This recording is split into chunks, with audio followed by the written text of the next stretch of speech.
বাড়িতে কুকুর আছে, খাইতে দিলেন কুকুর অতিরিক্ত খাবার, বাড়ির উচ্ছিষ্ট খাবার যেটা অতিরিক্ত হয়, এই অতিরিক্ত খাবারটা কুকুরের জন্য আপনি বরাদ্দ করেন আপনার বাড়ির কুকুর। তাও কোনো দামি প্লেট না, দামি বিছানা না, দামি খাট পালং না, দামি কম্বল না, দামি বালিশ না। আপনি যখন কম্বল মোড়া দিয়ে ঘুমান, আপনার বাড়ির কুকুরটা তখন আপনার বাড়ির উঠানে মাটির মধ্যে কুচুমুচু হয়ে ঠান্ডার মধ্যে কাঁপে আর ঘুমায়। কিন্তু বলেন, আপনার অতিরিক্ত খাবার খাওয়ার পরে কুকুর আপনার দরজা ছাড়ে নাই। কুকুর বলে, মালিক, আল্লাহ তোমাকে আমার মালিকানা হিসেবে দিয়েছে, তুমি আমাকে উচ্ছিষ্ট খাবারটা দাও। আমি কুত্তা হতে পারি কিন্তু নাফরমান হই নাই। তুমি কম্বল মোড়া দিয়ে ঘুমাও, আমি শীতের মধ্যে তোমার জন্য পাহারা দিচ্ছি। আপনি কুত্তা থেকে বুঝে যান, কুকুর থেকে বুঝে যান কোম্পানিগঞ্জবাসী। কুত্তা যদি উচ্ছিষ্ট খাবার খাওয়ার পরেও নাফরমানি না করে, আমি আল্লাহর দাস, আমি আল্লাহর গোলাম। আল্লাহ কোটি কোটি বছর সূর্যটাকে জ্বালাই আলো দিচ্ছে, আল্লাহ আকাশের বৃষ্টির পানি দিয়ে জমিনকে সজীব বানিয়ে ফসল দিচ্ছে, আল্লাহ গাছের ফল দিয়ে আপনার জন্য আল্লাহ পুষ্টির ব্যবস্থা করে দিয়েছে। একটা গরু, তার জীবন আছে, তার বাচ্চা আছে, তার সুখ আছে, আনন্দ আছে, গরুটাকে জবাই করে গোশত বানিয়ে খাচ্ছেন। একটা মুরগি, তারও বাচ্চা আছে, সে ডিম দেয়, তার একটা জীবন আছে, জবাই করে আপনি গোশত বানাই আরাম করে ফ্রাই করে খাচ্ছেন।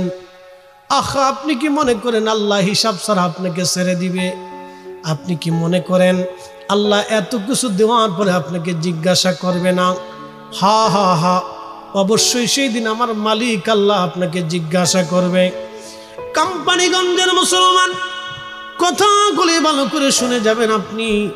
আজ আপনি শুনে যান বাবাজি, এই যে সুন্দর পৃথিবী আল্লাহ এত সুন্দর করে আল্লাহ আপনার জন্য বানাইলেন, এত নিয়ামত দেওয়ার পরে কুত্তা নাফরমানি করলো না, বিড়াল নাফরমানি করলো না, আপনার বাড়ির গরু নাফরমানি করলো না, ওকে ছেড়ে দেন, ও ঘুরে ঘুরে আবার আপনার বাড়িতে চলে আসবে।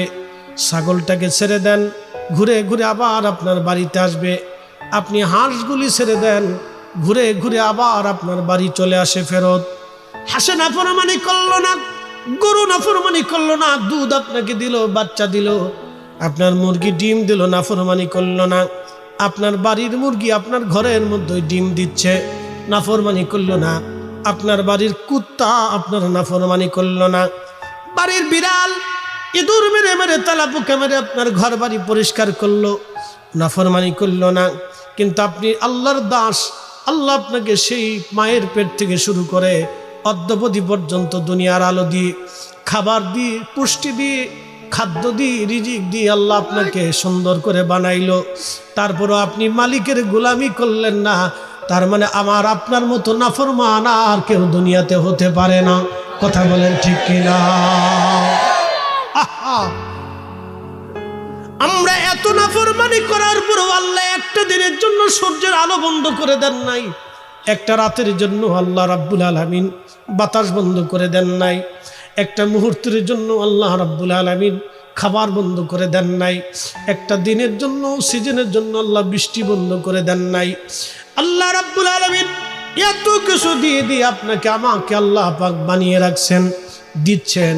তারপর আল্লাহ পাক ঘোষণা দিলেন, কুল ইয়া ইবাদিয়াল্লাযীনা আসরাফু আলা আনফুসিহিম লা তাকনাতু মির রাহমাতিল্লাহ